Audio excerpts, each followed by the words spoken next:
Sabay-sabay natin alamin ang mga kaganapan na nangyayari sa ating bansa.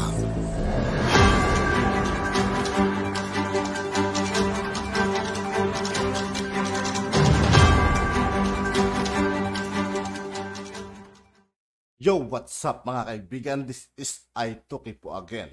Ngayon nandito ulit tayo sa channel ni Pinas News Insider. Dito naman ulit tayo magbibigay ng komento at reaksyon. Pero bago ang lahat ng yan mga kaibigan, sa lahat ng hindi pa nakasubscribe kay Pinas News Insider, mag-subscribe na po tayo at huwag nyo rin pong kalimutan mag-subscribe dito sa aking channel. Simulan na natin mga kaibigan. Let's go!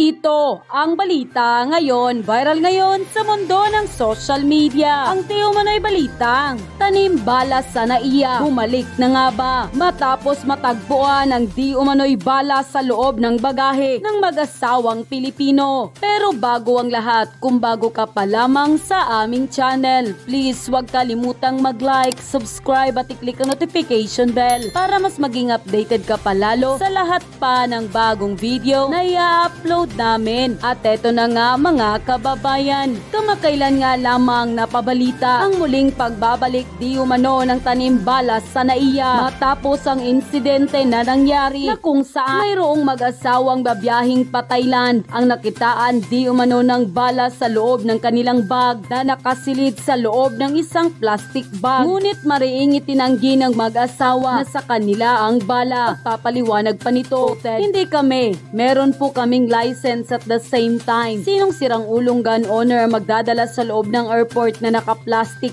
pa yung bala? Anong gagawin ko doon? Unquote. Sinabi din ito na ang bala hindi kapareho ng kalibre ng baril na pag-aari niya. Ngunit ayon kay OTS Officer in Charge Jose Briones na maari di umanong kay Charity ang bala dahil ang airport ay gumagamit ng automated system para i-screen ang mga bagahe ng mga pasahero. And he quoted, kapag yung bag ay may suspicious item, yung computer, yung machine na mismo ang mag-separate ng bag niya and that baggage will be subjected to baggage inspection. That's the only time na hahawakan niya ng baggage inspector natin. Unquote.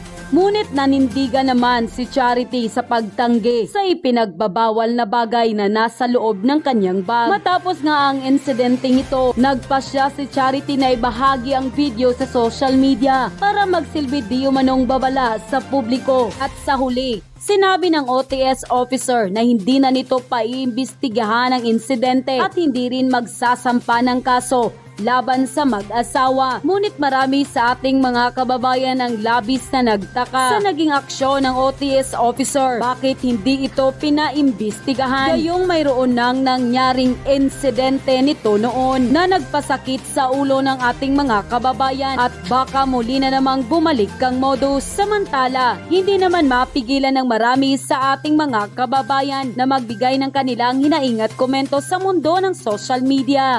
At ayon pa sa kanila, ang weird ng opisyal, imbis na mag-launch ng investigasyon, napaka-defensive, hindi daw hinahawakan. Yung dati nga nakalulun pa ng dolyares. I don't understand why they have to deny when they can investigate first. Tinatamad ba? Sabi ng babae, may mga bumangga sa kanya. This incident could have been an opportunity for them na mas maging strict. But no, deny sila agad. Kaya mas lalong nakakaduda. Parang hindi competent ang authorities na mag-ensure ng safety and security ng tao. Sabotage na nangyayari. Issue ng surot, ipis, daga, tas ngayon naman tanimbala within a month. I think hindi na ito coincidence. Lumang tugtugi na yan. Tapos anong gagawin? Gigipitin na naman ang pasahero para hindi madelay ang flight. Puro na lang issue dyan sa airport. Magbago na sana sila. Nakakamiss tuloy si Tatay Digong. Sa panahon kasi niya na solusyonan na yung tanimbala. Ngayon bumalik na naman. Hindi siguro stricto ang namumuno kaya walang takot ang mga buaya na muli na namang mangmodus. Hindi ako against sa Marcos. Pero mas mabuti pa sa panahon ni Tatay Digong. Madaling na-aksyonan ang problema ng bayan lalo na ang concerns ng ordinaryong mga Pilipino. Mas madaling umaksyon ng kanyang mga gabinete. Pag ganyang mga insidente, pinaiimbestigahan agad lalo't napeperwisyo ang mga biyahero at para masolusyonan at mapanagot ang totoong may sala. End quote. Eto na. Nasa exciting part na tayo. Dumako naman tayo sa NAIA kung saan hindi na lang surot at daga ang problema. Pinangangambahan din daw na bumalik ang dating modus doon na tanimbala. Kasunod ng nangyari sa mag-asawang pa-Thailand na nakita umano ng bala sa bag. Ang sagot ng mga otoridad sa pagtutok ni Joseph Moro. Munti ka na maunsami ang biyahe pa Thailand ng mag-asawang negosyante na sina Charity nitong Enero. Sa final security check, tinawag raw siya ng mga otoridad. Ang kanya raw kasing bag nakitaan ng nakaplastik na bala. Itinanggi ni Charity na sa kanya ang bala. Pinakitaan niya rin ng mga otoridad ng lisensya ng kanyang baril na mabuti ay dala niya noon. Magkaiba po yung bala. Tsaka sabi ko, hindi pa ako gumagamit ng ganyang klaseng bala. Magaganda po yung bala ko. Wala lang. Sabi niya, sige ma'am, wala namang problema, sabi niya. Pero may pirmahan lang daw sa akin to make it sure na cleared daw ako. Inayagan naman sila mag-asawa na makasakay at wala rin kasong inihain sa kanila. Pero bago raw ang insidente, may napansin na siyang kakaiba sa airport na mag-withdraw siya ng pera. Daming nagtatanong, naka-civilian sila. May bumabangga sa akin. Nilapitan ko yung asawa ko. Pagkatapos ng insidente, ipinost ni Charity ang video sa social media para magsilbing babala sa publiko. Sa tanong tuloy, balik na naman nga ba ang mga insidente ng tanimbala sa mga airport? Ayon sa Office for Transportation Security, hindi raw. Tanimbala is a thing of the past. We can always present all available data and pictures plus video para mapasinungalingan namin yung sinasabi nila. Gate pa ng Office for Transportation Security o OTS, posibleng kina Charity talaga ang nakitang bala. Automated daw ang pagsala ng mga gamit ng mga pasahero na dumadaan sa automatic tray return system na hindi nahahawakan ng kanilang mga screening officers. Kapag ka yung bag merong containing suspicious item, yung computer, yung machine na mismo ang magse-separate ng bag niya, and then that baggage will be subjected for baggage inspection. It's only the time na hahawakan niya ng baggage inspector natin. Lumalabas sa atin kasi nasa bag niya eh. Pero nandigan si Charity na hindi kanya ang nakuhang bala. Hindi, kasi meron po kaming meron po kaming license. At the same time, sinong sirang ulong gun owner ang magdadala sa loob ng airport na nakaplastic pa yung bala? Anong gagawin ko doon? Sa kabila niyan, hindi na raw magsasagawa ng investigasyon ng OTS sa insidente at hindi na rin kinasuhan ng mag-asawa. Hindi pro people. Hindi pro people. 'Di ba? Kasi yung mga ganyang the way sumagot, dilawan eh. Pansinin niyo si Noynoy, 'di ba? Paano kung walang hangin? Imagine niyo, instead na paimbestigahan na lang nung personnel sa NAIA, 'di ba? Kasalanan pa. 'Di ba? Kasalanan pa. Nung nagreklamo power. Diba? Dapat pro people kayo. Pag may nagreklamo, dapat imbestigahan nyo yung sa loob ng NAIA. Hindi yung magbibigay pa kayo ng rason. Kasi ganito, kasi ganyan. Nako, di ba? Imagine nyo mga lods. Pansin nyo ba? Nung wala na si Duterte, grabe, ang daming issue sa NAIA. Yung lunok pera, di ba? Yung lunok pera, grabe. Now, panindigan, di ba? Panindigan ngayon yung slogan na Bagong Pilipinas. Diyan mapapanindigan. Dapat hindi ganyan. Kasi baka ang tatatak sa mga tao, no, Bagong Pilipinas, na sinasabi nila, baka lumang Pilipinas kasi nagsibalikan eh. Tanimbala, problema sa NAIA. Natatawa lang ako kasi may iba pang nag-reason out na parang sinet up daw yung mga nangyayari sa NAIA. Para siraan ang admin na to. Alam nyo, wag na magpalusot. Imbestigahan na lang, ayusin, 'di ba? Kasi airport natin 'yan eh. Wala namang may gustong maging pangit ang reputasyon ng airport natin. Masayang-masaya na nga tayo na no, dati nakapasok sa top 10 most improved airport, no, ang airport natin. Tapos ngayon bumalik sa ganyan. Nagsalita na po si Enrile. Alam niyo po, ito may bigat po to. Pag nagsasalita po si Enrile, natandaan niyo yung kinontra ni Enrile yung powers ni kinontra niya yung powers no ni humingi ni special power si executive secretary dati, no, si Rodriguez. Nung kinontra niya yan, nauwi yun sa pagkasibak, no, ni Rodriguez. Ano pa? Basta marami po na influential po talaga si Enrile. Natutuwa po ko kasi ang tagal na nating pinapanawagan to eh. Yung pinagmamalaki ng mga senador na heads must rule. Sana po matuluyan na sila rito si Enrile na po na nananawagan ng heads must rule. Nagsusuri lang. Sorry lang ang katapat ng mga perwisyong ginagawa ninyo sa airport. Ano sabi ni Enrile? May katumbas yung, kayo tinanggap kayo sa katungkulan nyo bilang trabahador sa NAIA, kung sino man yung dapat sisihin dyan sa panibagong brownout. May katumbas po na ano yan, na yung bigat po, yung parang, hindi po yan simpleng brownout eh. Yung epekto po niyan eh. No? Ikaw bilang tao ka ng gobyerno, yung epekto po niya sa turismo, epekto niya sa, ang dami po eh. Panawagan tayo ng panawagan, punta ng punta si Pangulong Marcos sa ibang bansa. Maganda po yun, nag-i-invite tayo ng investment. Nag-i-invite tayo ng gumagastos yung tourism natin. Pinapaganda natin yung Boracay, pinapaganda natin yung Siargao, no? Pagdating dito sa airport, brownout lang katapat. Hindi, unfair po yun sa mga nagtatrabaho sa gobyerno. Marami pong nagtatrabaho sa gobyerno eh. Kung sinasadya nyo man yan sa ngalan ng privatization, putya, masama po yan. Ang dami po nananawagan ng privatization. Alam niyo po yan, magtapatan na tayo. Actually, tinapi ko na ito nung mga nakaraan. Nakalimutan ko na rin lang. Binalik ko na naman po. Ito na naman po, no? Updated na po ito, 2023. Alam ko may topic na ako nito nung mga months ago. Sagutin po natin straight. Bakit po ba kayo privatize ng airport? Alam niyo po ba na ang pinaka best airport sa buong mundo ay pag-aari ng gobyerno? Yung top 4 na pinaka ay yung kasama sa best airport sa buong mundo, government-owned. Ito, sa top 10, government-owned.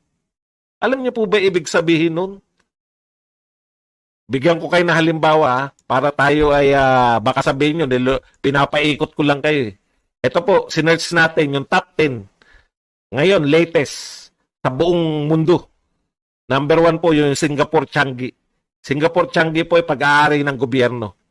Doha Hamad International Airport sa Qatar. Pangalawa po sa top 10. Top 10 na pinakamaganda, pinaka-best airport, pag-aari po ng pamahalaan. Number 3 po, Tokyo International. Tokyo Haneda. Number 3 po sa pinaka-best na airport sa buong mundo, pag-aari po ng pamahalaan. Number 4 po, Seoul Incheon. Pag-aari po ng pamahalaan. Yung Paris, yung number 5, hindi. Okay. Number 6, Istanbul, pag-aari ng pamahalaan. Munich, pag-aari ng pamahalaan. Number 8, Zurich. Hindi ako sigurado sa Zurich. Tokyo Narita, pag-aari ng pamahalaan. At Madrid, Barajas. Yun po, ang top 10. 7 out of 10 ay pag-aari ng pamahalaan. In fact, yung pinakamagandang airport, Changi Airport, pag-aari ng pamahalaan. Ano pa po ang gusto ninyo na ibig sabihin, no? Lahat po nagsasabi na hindi po yung pag-aari ng pamahalaan ng problema, yung mga taong nagpapatakbo niya ng problema para mapaunlad yung airport kasi privatized, di ba? Hindi po. Yan na nga po, pinakita na natin, no? Okay. Ayan lang po ang ano natin, no? Kung pagpapatuloy niyo po yan, yung privatization na yan, sa pangunguna nito ni Bautista, sinusuportahan itong mga sa Senado, si Senador Grace po, at saka itong lately, ito pong si Senator Chis Escudero. Magbigay po kayo ng magaganda. Ako, ganito lang eh. Sa Pilipinas na lang, ano ang na-privatize na gumanda po ang takbo? Huwag na tayong lumayo sa Pilipinas. Kasi sa worldwide na yan sinabi natin eh. Pinakamagagandang airport, publicly owned. No, hindi po pag-aari ng pribado. Pag-aari po ng gobyerno. Ibig sabihin, ang gobyerno po dapat yung kung maganda yung patakbo ng gobyerno, mapapatakbo yung maganda yung airport. Hindi po brownout ng brownout. Tignan yung payo ni Enrile. Sebakin. Nakakailang brownout na. Wala pang heads mas roll. Sebakin yan. Kumikita ba yung airport? Kumikita. Bakit may ibibenta? Putang naman, no. Kalokohan. Kung sino yung mga kumikita eh. Okay. Punta na po tayo sa ibang usapin. Ito po, may mga nagpapadala sa akin eh. Hindi ko nababanggitin. Yung iba kilala nyo na eh. Hindi naman to lihim, no? Uniteam ako. Uniteam. Ang problema po ganito. Ang unit team po si BBM at saka si Sara Duterte, no? Unit team po 'yan. BBM, Sara Duterte. Wala akong pakialam sa mga nagsasabi na sila ay Duterte pero hindi naman supporter ni Sara. Hindi sila kabilang sa unit team. Huwag na tayong magbulahan. Maraming gumagamit sa pangalang Duterte. No? Pero para kunin lang yung mga supporters ni Duterte at dalhin sa kandidato nila. Ginawa nila yan, di naman sila nagtagumpay. Di ba? Sara Duterte, Duterte yun. Pag balik ta rin yung mga mundo, anak yan ni Tatay Digong, sinusuportahan niya ni Tatay Digong. Si Sara Duterte sumusuporta sa kanyang ama, ang ama ay sumusuporta sa anak. Wala kayong pronouncement na makikita sa mag-ama na hindi nila sinusuportahan yung mag-ama. Yung isa't isa pala. Malinaw po yan. Si Tatay Digong sumusuporta, si Sara sumusuporta kay Tatay Digong. Nag-unit team po si BBM tsaka si Sara Duterte. Ang tagal na po. No? Ewan ko kung saan pa po eto ngayon na nangyari. Marami na pong umatake sa mga Duterte. Wala, inayaan lang natin kasi halos isa lang yung sikat nun. Ayan, pwede natin tukuyin kasi malaking channel, si Maravillas. Pero ibang maliliit, wag na kasi baka sumikat pa eh. Kaya lang nakakapunde rin minsan. Alam niyo po, hindi ko na kayo ibibigay yung inyong mga kung ano yung ginagawa ninyo sa buhay. Magbibigay po ako ng halimbawa yung sa amin, kaming kulto ni Digong. Ako lang kaya ko halimbawa, hindi ko kaya halimbawa yung iba. No? Nung presidente si Tatay Digong, pag may umatake sa kanya, pinagtatanggol namin. Punto per punto. Atakihin mo tungkol sa pandemya, sasagutin namin. Sasabihin mo, bakit kami nakakasagot? Una, may taglay naman tayo konting talino. Naniniwala tayo kay Tatay Digong. Di ba? Pag may bumira kay Tatay Digong, war on drugs, ang tindi po ng ang dami, sang katutak po bumibira sa war on drugs. Naglubay ba kami ng sasalag sa war on drugs? Sinusuportahan mo yun si Tatay Digong eh. Sagutin mo punto per punto yung gusto nilang ibanat sa presidente mo. Di ba? Yun ang supporter. Ganun ang supporter. At ginampanan po, hindi ko kayang sagutin yung iba kasi hindi naman ako sila. Ako po, sa abot ng aking makakaya, mula po nung ako ay naging vlogger, sa abot po ng aking makakaya, pag may bumira kay Tatay Digong, punto per punto yun. Kung ano binira mo, sinasagot ko. Vlogger ako ni Digong. Proud ako. Proud ako na vlogger. Okay. Ito po ang tanong. So yun po ang nararapat. Kung ikaw ay supporter ka, binabato yung sinusuportahan mo, mag-research ka, di ba? Mag-research ka at ikaw ay makatulong sa sinusuportahan mo. Hindi ko po sinasabi na yung mga sagot namin, hindi lang naman kami sumasagot eh. Sumasagot din po araw-araw yung spokesperson. In fact, nanonood kami sa spokesperson, yung mga hindi namin kayang sagutin, nagkakaroon kami ng bala, ay yung pala paliwanag dyan. Di ba? Yun ang paliwanag. Kaya, nakakasagot kami. Yung iba, nauuna pa kami sumagot. At yun na nga mga kababayan, ano na ang masasabi mo? At yun nga po mga kaibigan, dito po nagtatapos ang ating reaction video. Muli ako po si I2K ng Sundalo ng Dunggalo. Maraming salamat sa patuloy na pagsuporta. Yeah, peace out.